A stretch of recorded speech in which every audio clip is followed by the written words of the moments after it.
Hi everybody, this is Black and White and welcome to the second part of the video. Here we discuss the reality of Russian opposition. You may also want to review the first part, where I've presented to you the curious facts about Oliver Stone's film The Putin Interviews and also touched the corrupt affairs of Russian Prime Minister Dmitry Medvedev. In case you haven't seen it, check it out. And we are starting with a new one, where I will show you what methods the authorities may use to stop you from the participation in the protest actions. This is where the fun begins.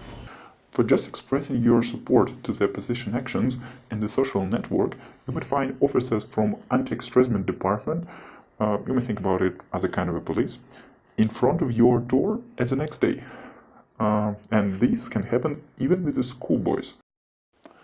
Here it is a story from 9th grade schoolboy from Vladikavkaz. The original publication is in Russian, and here I used an automatic translation from Chrome browser. Therefore, it's also a good example of how you can grasp the main idea of the article that is available only in Russian. Moving to the story. It was on the 1st of May at 10 am. I was lying awake at home. There was a knock at the door. Mom asked, "Who was there?" They said, "The police." They asked, "You are such and such?" I say, "Yes." They were from anti-extremism department. They passed, sat on the sofa and asked, "Did you write a comment yesterday in the group Vladikavkaz today?" And there was a post about the rally 12. Asked, "What do you think about this?" And I wrote verbatim, "Norm topic, need to go, everything, nothing more." Norm is a short version of word normal in Russian. Therefore, the full version will be normal topic, need to go. They ask, "What do you write in this group?" I say, "What's wrong with that?" Then they say, "Give me the phone." I ask, "Why? I will not give you my phone. You don't have any papers." They reply, "Do not give. We will drive to the office, take the passport, and be sure to take the phone. We are waiting for you on the street." There is also an audio record of this talk that has been done by the schoolboy. It is attached to the original publication. Therefore, in case you really want, you can verify this story. Again, all what this schoolboy has done was writing in the social network that the protest action against corruption is a normal thing. Literally, the print screen is attached to the publication and there are just these words, normal topic, need to go. And you have two police officers visiting you on the next day and taking you to the police station for a talk. You can be fired, your relatives or close people can experience the pressure and also can be fired or expelled from the university. Don't believe? The situation of Ksenia Pakhomova will demonstrate you some of these cases. It's been a rough couple of months for Ksenia Pakhomova, a bright-eyed, girlless 23-year-old from the Siberian mining town of Kemerovo. Her boyfriend was kicked out of university, her mother was fired from her teaching job at an art school, and her grandmother was threatened with a dismissal from her job at a gallery. To top it off, someone plastered notices with her photograph in public places near her home, complete with her mobile phone and an offer of sexual services. All of this appears to be linked to Pakhomova's job.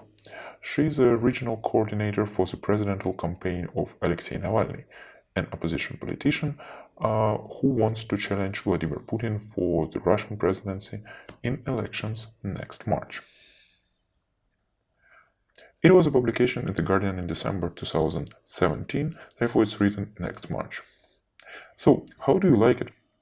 Now you do not just express your opinion in the social network, but really do something to coordinate the opposition movements.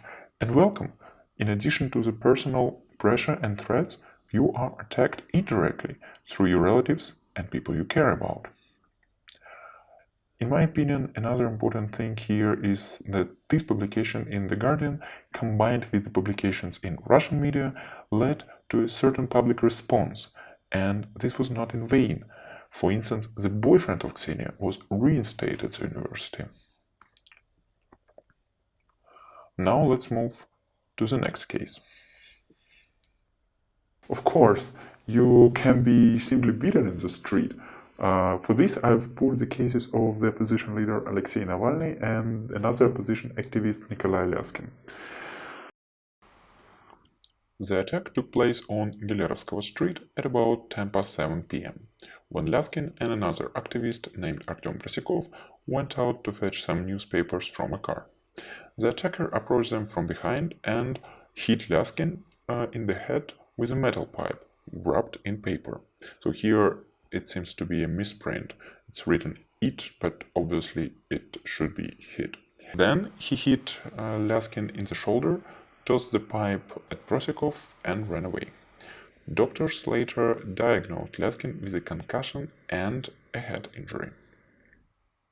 Well, the attacks and physical harm is what the opposition in Russia faces quite often, but I've put this case as an example because already from the title of the publication, police think he hired his own attacker.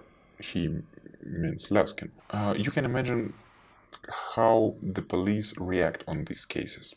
This publication is available in English on the website of Russian media agency Meduza. As usual, links are in the description. I've also mentioned the attack on Alexei Navalny. This I will discuss later in this video and in more details, but now we move to the next case. Or again, your relative can experience it, I mean the physical harm. Here's an example of the attack on the husband of Lyubov Sobol, the member of the anti-corruption foundation headed by Alexei Navalny. The husband of a prominent Russian anti-corruption campaigner is to be tested for HIV after he was stabbed with a needle and syringe outside his Moscow home. Sergey Mokhov was temporarily paralyzed and went into convulsions when a man injected him in the leg with an unknown substance, according to Lyubov Sobol, 29, his wife. She works as a lawyer at the Anti-Corruption Foundation run by Alexei Navalny, an opposition politician and long-term Kremlin critic. She believes the assault may have been prompted by her recent investigations into the financial affairs of Yevgeny Prigozhin, a businessman known as Putin's cook, because of his Kremlin catering contracts. Finally, do you remember what has happened to one of the active members of the opposition, Boris Nemtsov? He has been killed right in front of Kremlin, in the heart of Moscow.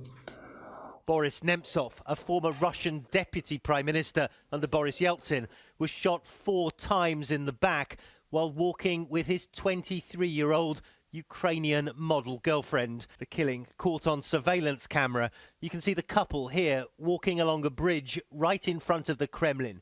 Just before midnight, a snowplow passes in front of them. That's when, out of view, investigators believe a man shoots Nemtsov, then runs into a getaway car. Okay, I can hear now that some people start saying, come on man, after that Putin himself ordered to make an independent investigation with a strict and personal control.